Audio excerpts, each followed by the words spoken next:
Hey, bonjour tout le monde, je suis absolument ravie de vous retrouver aujourd'hui et enfin pour une nouvelle vidéo book haul. J'ai pris pas mal de retard dû à des petits soucis de santé, rien de grave, mais bon, je peux reprendre un petit peu la caméra. Donc j'en profite pour vous parler des derniers achats cadeaux que j'ai eus puisque c'était mon anniversaire il n'y a pas très longtemps. Donc j'ai eu des livres forcément, mais j'en ai acheté aussi quelques-uns. Le premier est un cadeau que j'ai eu. Il s'agit d'un auteur que j'aime énormément. J'ai lu tous ces livres. Vraiment, c'est beaucoup de la fantaisie, mais c'est toujours, l'auteur nous offre toujours un univers absolument incroyable avec des réflexions prenantes, des émotions à chaque page. Il s'agit du livre de T.J. Klune avec Dans la vie des pantins. J'adore la couverture. Vraiment très très belle couverture. Et si vous l'observez bien, vous avez déjà pas mal d'indices sur le sujet du livre. Donc dans cette histoire, eh bien, nous allons suivre Victor. Donc c'est un roman, un fantasy, je tiens à le préciser, où on est plongé dans un univers où l'humanité a complètement été anéantie.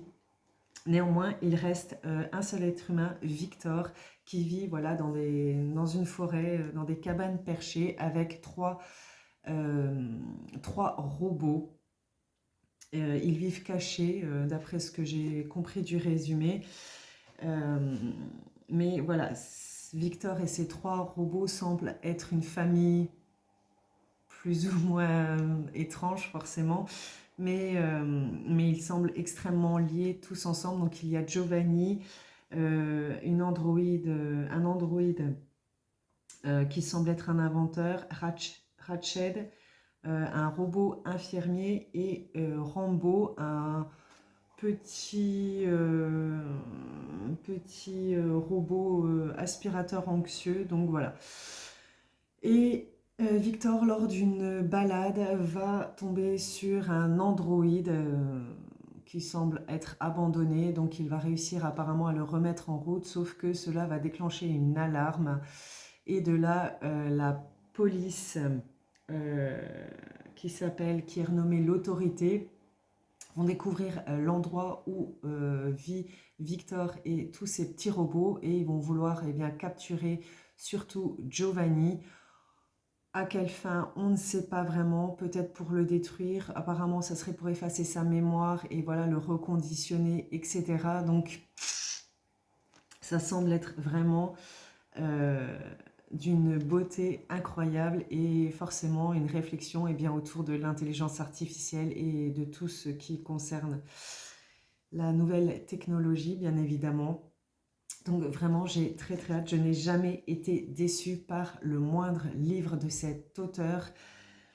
Vraiment, si vous cherchez un univers foisonnant avec des personnages tous attachants, euh, les, je suis en train de réfléchir à ses précédents livres, mais vraiment, il n'y a aucun personnage euh, auquel je ne me suis pas attachée. Il est écrit à travers la plume la plus juste et sensible que vous lirez, plongé dans ce que l'humanité a de plus beau à offrir. Donc voilà pour ce titre que j'ai extrêmement, extrêmement hâte de pouvoir découvrir. C'est un bon livre, hein, il fait presque 500 pages, en plus c'est écrit assez petit. Euh, les chapitres ont l'air d'être assez... Non, assez court, donc je pense que ça devrait bien se lire, mais de toute façon je n'ai aucune inquiétude parce que tous les précédents livres de l'auteur, je les ai dévorés sans m'en rendre compte et vraiment à chaque fin, j'en voulais encore. Donc voilà, très très hâte de pouvoir découvrir ce titre. Ensuite, il s'agit d'un auteur que je vois énormément passer, notamment autour des publications de C'est lundi, que lisez-vous? Et à chaque fois, je dis, je vais me lancer, il faut que je découvre cet auteur. C'est chose faite puisque j'en ai trouvé un. J'en ai même un deuxième qu'on m'a prêté. Pour le coup, je vais me lancer à fond. Et il s'agit d'un livre de Karine Jebel avec Les morsures du silence où Dans ce livre, on est dans un thriller psychologique apparemment centré sur un huis clos où, si j'ai bien compris, ça va se passer entre deux personnages où il est question de vengeance, de folie et de survie. Donc il y a un homme et une femme. Je crois que c'est voilà, c'est la femme, si j'ai lu le résumé, mais j'ai pas trop cherché à me spoiler. Une femme va séduire un homme et la ramener chez elle pour le séquestrer, ni plus ni moins. Donc voilà, et de là va commencer un thriller psychologique entre la victime et son bourreau. Donc il y a énormément de questions qui se posent. Qu'est-ce qu'elle a contre cet homme? Est-ce que c'est le premier? Pourquoi? Comment? Etc. Donc j'ai vraiment très très hâte d'en savoir plus. Il est relativement court. Il fait à peine 300 pages, 299 pages. Donc vraiment, j'ai très très hâte. Si jamais vous l'avez lu, n'hésitez pas à me donner votre avis. Je serais ravie de pouvoir vous lire, bien évidemment. Ensuite, c'est une auteure dont j'ai lu un livre et dont je vous ai parlé. Je ne savais absolument pas qu'elle faisait des thrillers. Le livre dont je vous avais parlé est Retenir l'hiver de Ingrid Desjours. Si vous vous souvenez plus trop, j'en parle dans un vlog lecture, je crois, dans mes découvertes, voilà, dans mes découvertes d'auteurs 2025, partie 1 ou partie 2, je ne sais plus trop, mais voilà, où je vous en parle dans cette vidéo-là. Et là, je suis tombée dessus. Donc il s'agit d'un thriller, donc j'étais extrêmement étonnée et vu que j'ai beaucoup aimé son livre Retenir l'hiver pour sa douceur, pour sa délicatesse, je me suis dit qu'est-ce que l'auteur vaut en thriller. Donc je me suis procuré celui-ci où dans cette histoire nous sommes aussi dans un thriller psychologique très haletant, centré sur deux frères jumeaux qui sont apparemment stars d'une grande émission télé, genre, je regarde pas la télé, mais je ne trouve même plus les titres, pas l'île de la tentation, mais bref, une grande émission qui fait fureur, et cette émission a pour but en fait d'inviter des gens et de les ridiculiser, de les humilier au possible. Alors là déjà, moi quand j'ai lu ça, je me suis dit mais ils sont un peu cons les gens, ou enfin s'ils connaissent le principe de l'émission, ils tendent le bâton pour se faire battre, clairement, bref. Donc voilà, ça va tourner autour de l'histoire de ces deux frères, sauf que, eh bien, les deux frères vont être retrouvés morts avec des mutilations, et vraiment, ça va être assez sanglant. Ça va être assez sanglant. Donc voilà, ça va être le commandant Vivier qui va mener l'enquête aux côtés de Garance, une sexocriminologue. Donc je pense qu'il y a aussi un peu de sadisme ou je ne sais pas quoi autour du meurtre, mais ça paraît quand même d'être assez sanglant. Donc vu le nombre de gens qu'ils ont pu humilier à travers leur émission, je pense que les potentiels suspects ne vont pas manquer. Mais en tout cas, vraiment, ça me... Ouais, j'ai vraiment très très hâte de découvrir la plume de l'auteur avec ce thriller et de voir eh bien, comment elle va tourner tout ça. Les chapitres ont l'air assez courts aussi. Le livre de manière générale est assez courte, à peine 350 pages. Donc voilà, je pense que sur un dimanche, ça va très très vite se lire. Si jamais vous l'avez lu, pareil, n'hésitez pas à m'en parler. Vraiment, moi, je suis très impatiente de pouvoir découvrir ce titre-là, parce qu'en plus, je trouve le sujet assez intéressant, assez mystérieux aussi. Donc, vraiment, je pense que ça pourrait être vraiment, vraiment très bien. Ensuite, je vous en ai parlé j'ai lu le premier tome dans un...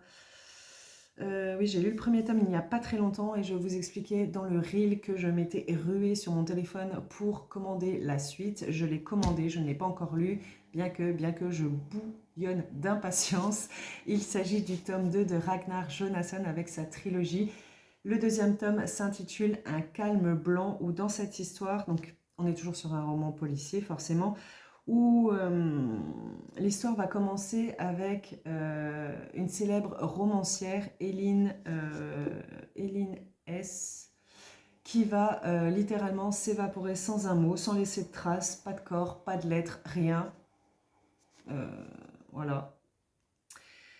Et donc, ben, une enquête va être ouverte, hein, parce qu'on ne va pas savoir si c'est une fuite volontaire, étant donné qu'il n'y a pas de corps, pas de traces de lutte chez elle. Enfin, vraiment, est-ce qu'elle est juste partie trouver son inspiration ailleurs? Est-ce qu'elle est partie pour quelqu'un? Est-ce qu'elle a été réellement kidnappée, mais que ça a été fait tellement proprement qu'il n'y a aucune trace? Donc, vraiment, énormément de mystères. Et c'est Helgi, le fameux jeune criminologue qu'on découvre dans le tome 1 qui va se charger de l'enquête puisqu'apparemment il est, ça y est, inspecteur.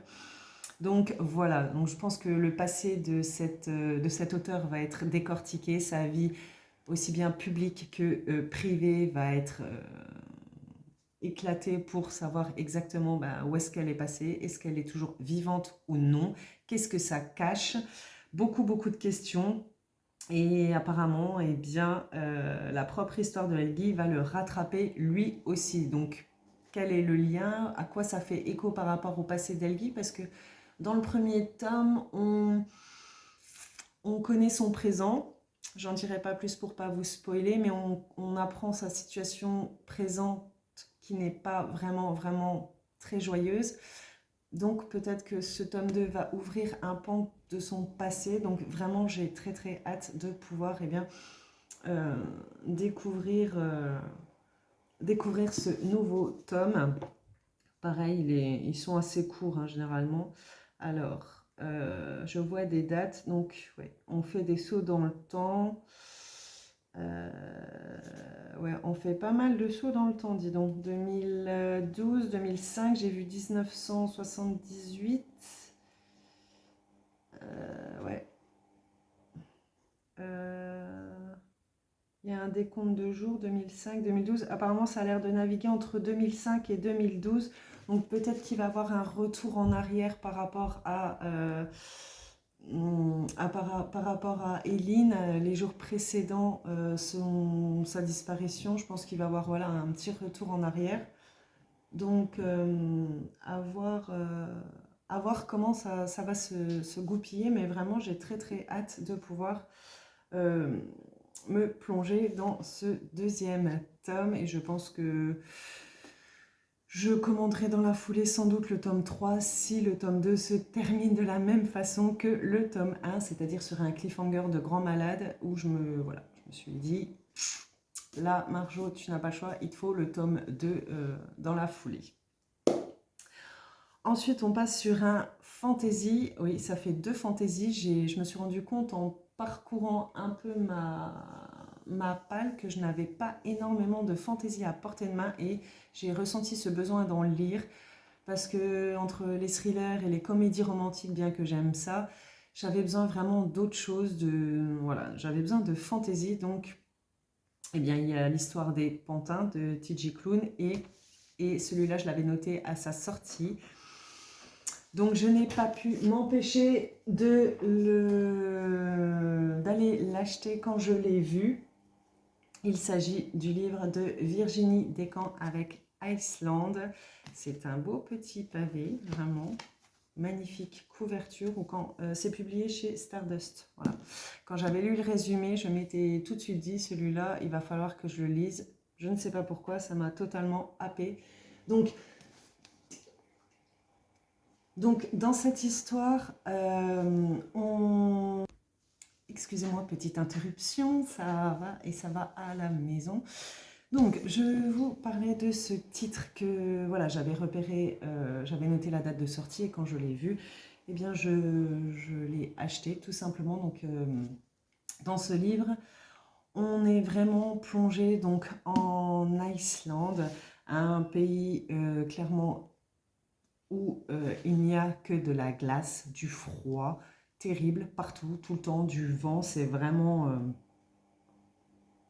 très l'été n'existe pas, on va dire ça comme ça. Donc c'est un roman fantasy young adulte, on peut le classer aussi dans cette catégorie-là sans problème, young adulte, qui se déroule donc dans un monde glacial où les enjeux de guerre et de survie vont être dominantes, puisque nous suivons Maya, en premier lieu une copiste qui travaille à la grande bibliothèque des sagas et qui, elle, n'a qu'une idée en tête, c'est pouvoir voyager, vivre des aventures. Elle l'étouffe, elle se sent claquemurée à passer ses journées le dos courbé à copier des textes anciens dont elle n'a strictement rien à faire. Et en plus de ça, elle n'est absolument pas douée pour la calligraphie très minutieuse, etc. Donc vraiment, elle en a marre, mais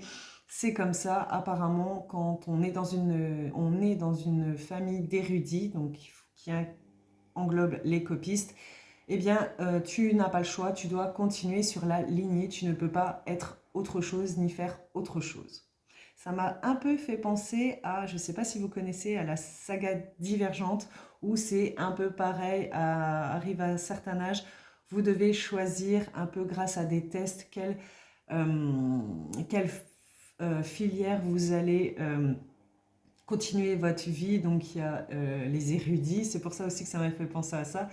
Il y a ceux qui sont tournés vers les autres, il y a les protecteurs, les combattants, etc. Il y a plusieurs classes comme ça, enfin bref. Donc ça m'a un peu fait penser à ça de ce côté-là.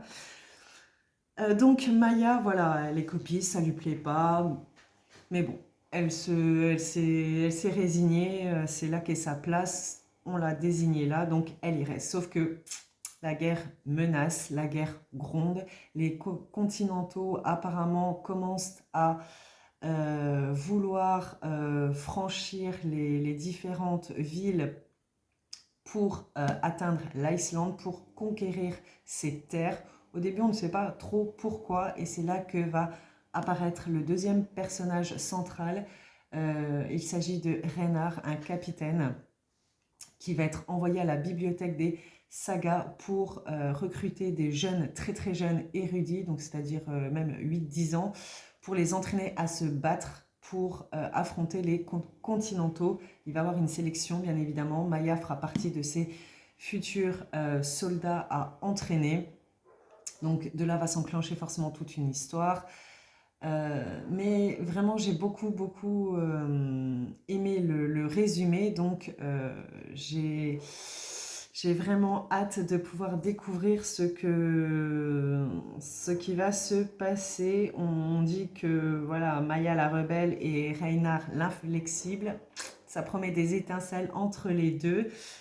Mais voilà, j'ai très hâte de pouvoir plonger dans ce titre. Alors je vois que les chapitres sont extrêmement courts et qu'on alterne entre Maya et Reynard. Donc ça va donner, je pense, une très bonne dynamique à l'histoire.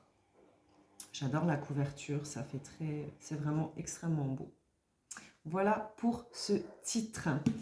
C'est ainsi que s'achève ce book haul. Si vous aussi, vous avez fait des achats dernièrement, n'hésitez pas à m'en parler. Je serais ravie de vous lire, de partager ça avec vous. Si vous avez des recommandations aussi. Alors, surtout au niveau de la fantaisie, puisque comme je vous l'ai dit, je n'en ai plus guère. J'ai les deux là. Et je dois en avoir si un troisième, Vampiria, je crois, le tome 3. Mais sinon, c'est vrai que j'ai plus trop de fantaisie. Donc voilà, si vous avez des recommandations, n'hésitez pas, vraiment, je serais ravie de vous lire. Et si vous en avez lu certains que je vous ai présentés, si certains vous tentent, eh bien pareil, n'hésitez pas à me dire. C'est toujours voilà, avec plaisir que je vous lis, que j'aime échanger avec vous. J'espère que cette vidéo vous aura plu. En tout cas, moi j'ai adoré vous la faire et pouvoir vous présenter ces derniers achats.